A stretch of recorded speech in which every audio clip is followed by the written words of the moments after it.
Hello, my name is Andrea, and I'm very happy to present to you my action study, The Impact of Bilingual Storybooks. Are they effective in encouraging primary grade ELLs to read more at home with their parents? Now, the reason I chose this particular theme, the theme of bilingual storybooks, is because I remember as a child myself having bilingual books.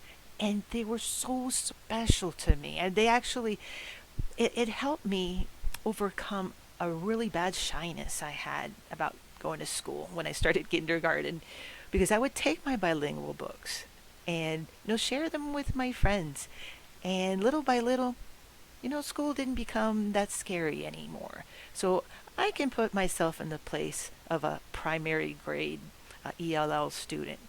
So anyway, more of our ideas later. Introduction. Statement of the problem.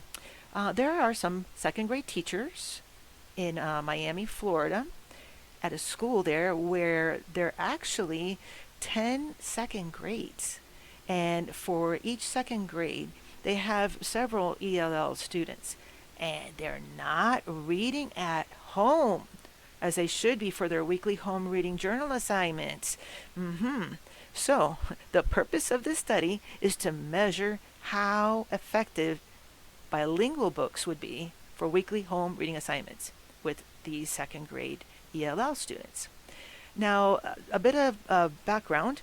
This school in Miami-Dade is located in one of the largest school districts. It's the fourth in the United States.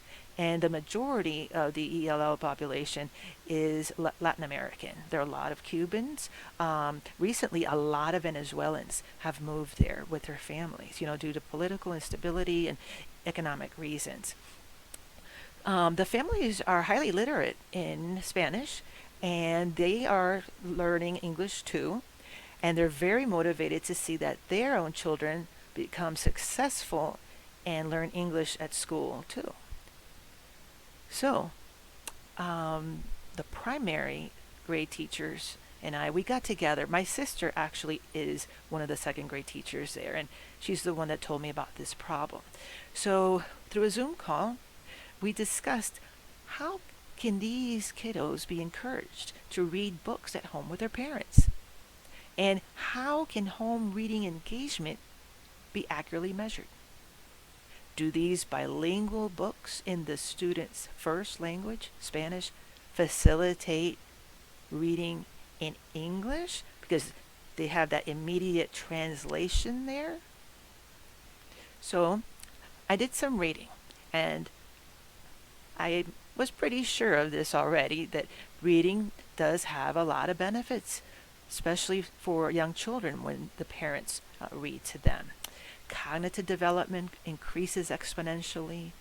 Psychological, physical, emotional benefits, going back to the story of the scared kindergartner who didn't want to go to school because everybody spoke English.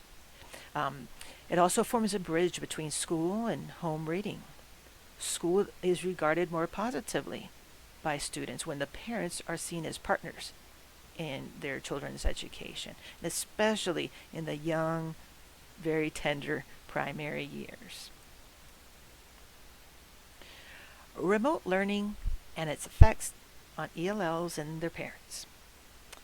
Well, as you all know, this has been a very difficult year, especially for students who have difficulties in different areas. In our case, primary students, primary ELLs. So imagine the change of going back to school, going back home, learning from home. That inconsistency is very difficult for a young child. So as a result, they may rebel. They may resist reading or doing anything regarded as schoolwork when they're at home. And for young children in the primary grades, it can be hard to grasp the concept of school and home being the same thing, when they have to learn from home. And we have to remind ourselves that children are very concrete at this age. It's hard for them to differentiate. Also, another barrier, language.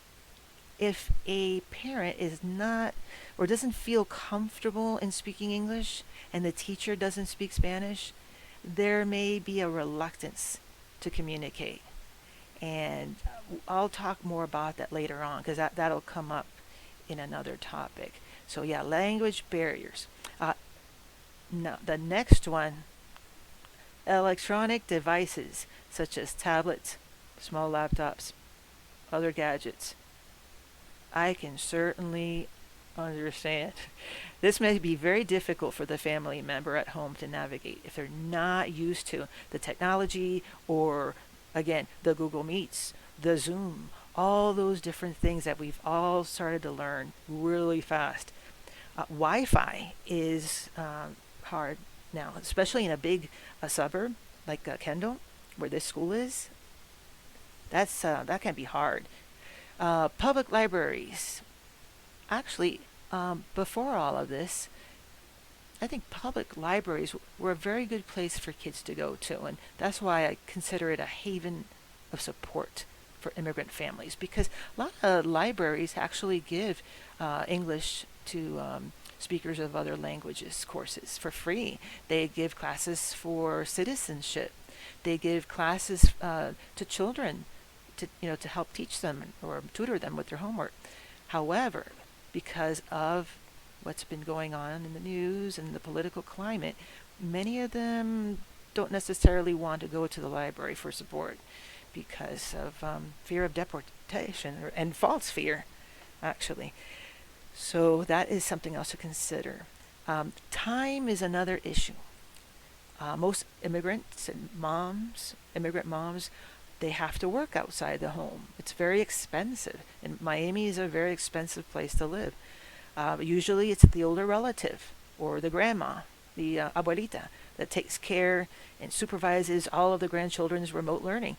Trouble is, she doesn't know how to read English. She's not going to be able to help her grandchildren. So that's another thing to take into consideration. School is also different in the United States than in the home country, for sure. So I can imagine the arguments that happen in Latino families in Miami right now, where they'll say, "Oh, this is not the way we do things, abuela, or abuelita. We don't do it this way." And then, no, no, no, this is the way you do it. You have to do it in cursive. No, we've got to do it in print. So it's a lot of barriers with this remote learning. So hopefully, with bilingual support, we can increase engagement with these students. I have a few bullet points here. ELL teachers are important. Why? Well, of course, they serve as a connection between the classroom teacher and the parents. And they also are very essential in providing PD opportunities, professional development. General classroom teachers already have a lot on their plate. So, if the ELL teacher can step out and give that additional support, especially in the area of bilingual support, I'm sure that's very much appreciated. Family workshops are recommended at school because immigrant families really need that bond. I'd like to say it's a bond, but they like to know that the teacher is a part of the family, and that's something very important to the Hispanic culture, as stated by Guan et al. In 2016. So both classroom and ELL teachers can model effective ways of reading bilingual stories together. So by this I mean when there's a workshop, a family workshop, it's really important for the families to see how to implement bilingual books at home in ways that are beneficial and that can be transferred to the school environment. So by knowing how to read the book in Spanish and then reading it in English, they're helping that translation, that passage of the two languages. Okay, current and past parental involvement with home reading activities. And this is in this particular school with this second grade. In the past quarter, no required weekly home journal activity, and that was because there was no school. School was only at home, so there could be no accountability according to the second grade teachers. So in the present quarter, the students started getting their weekly home reading journals again, which is a composition book in which the students fill out answers that the teachers want them to answer, and they also draw, they illustrate they illustrate pictures of the story that they're reading. So next quarter, the third and the fourth quarter, the ELL students will begin getting their bilingual books. And because present quarter, they're not going to, because they want to set the pattern of having their regular books. And the teachers believe this way, if they wait until January, they could have a more valid result, because a valid comparison if they wait.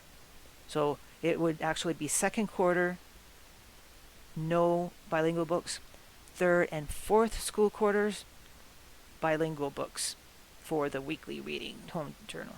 So they felt that would have been that would go better. So we're going to see.